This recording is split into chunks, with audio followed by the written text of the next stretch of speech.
द्वापर युग में चक्र सुदर्शन को महाभारत के बाद अभिमान हो गया कि हमारी भगवान को बहुत आवश्यक है। सत्यभामा जी को अभिमान हो गया कि हम बड़े सुंदर हैं, भगवान हमसे ही प्रेम कर। गरुड़ जी को अभिमान हो गया कि हम बड़ी तेज गति से उड़ते हैं, भगवान हमें छोड़कर दूसरा वाहन नहीं ले सकते। द्वारकाधीश कुछ नहीं बोले। हनुमान जी वेंकटाचल पर्वत, एक जगह वर्णन आया कदली वन में रहते थे। भगवान ने खबर दी, गरुड़ जी को भेजा, जाओ हनुमान जी से हमें कुछ बात करनी है, लेकर आओ।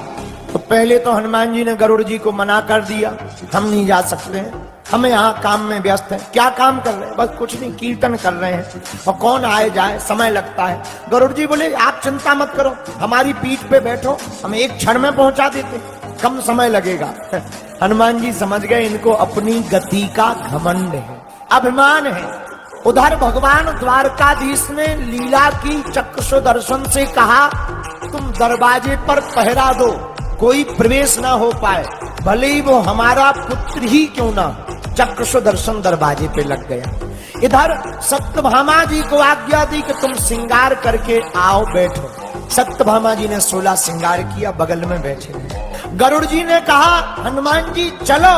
हनुमान जी बोले नहीं नहीं, हम नहीं जाएंगे, हमें काम है। अरे आपको प्रभु ने बुलाया है द्वारकाधीश में, और तुम्हें तो पता है जो घनश्याम है वही तो राम है, चलो।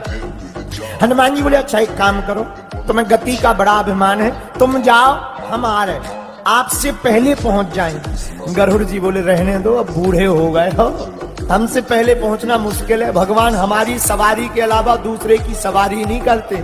हनुमान जी बोले बात ठीक है, पर आप जाओ हमारे। गरुड़ जी आ गए, डांट डटकार करके हनुमान जी ने भेज दिया। गरुड़ जी आ नहीं पाए, तो हनुमान जी उसके पहले ही द्वारकाधीश के चरणों में बैठ गए। हनुमान जी अमोघ के बाण की गति की तरह द्वारका पहुंच गए। दरवाजे पर चक्र सुदर्शन लगा था, हम नहीं जाने देंगे। हनुमान जी बोले तुम्हारे जैसे हम चबा के खा गए। हनुमान जी ने मुंह में बगल में लिया चक्र सुदर्शन जो घूम रहा था, लिया और बगल में रख लिया। चक्र सुदर्शन बोला हमें मुंह में मत रखो, काट देंगे, फट जाएगा गाल, मुंह फट जाएगा, आंतें बाहर निकल आएंगी, खून बह जाएगा। हनुमान जी बोले तुम अपने प्राण बचाओ, ऑक्सीजन नहीं जाएगी भीतर।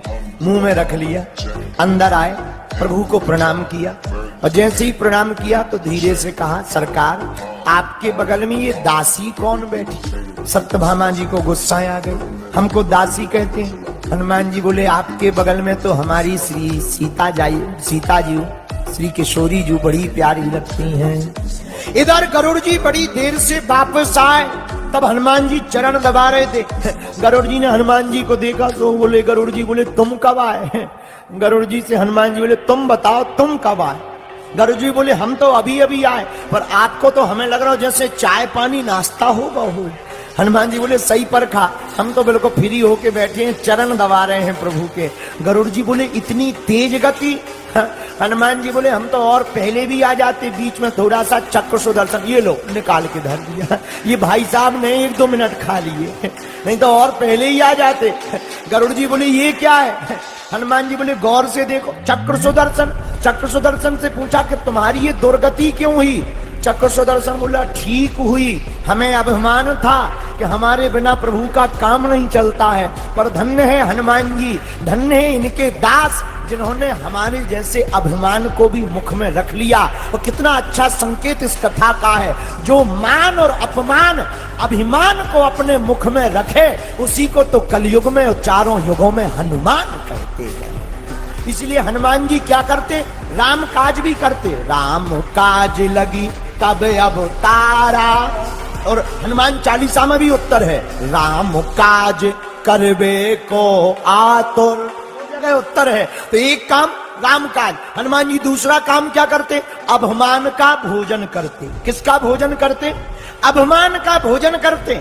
अभिमान को खाते हैं, भक्त को जगाते हैं। भक्त को जगाने का काम भी हनुमान जी का।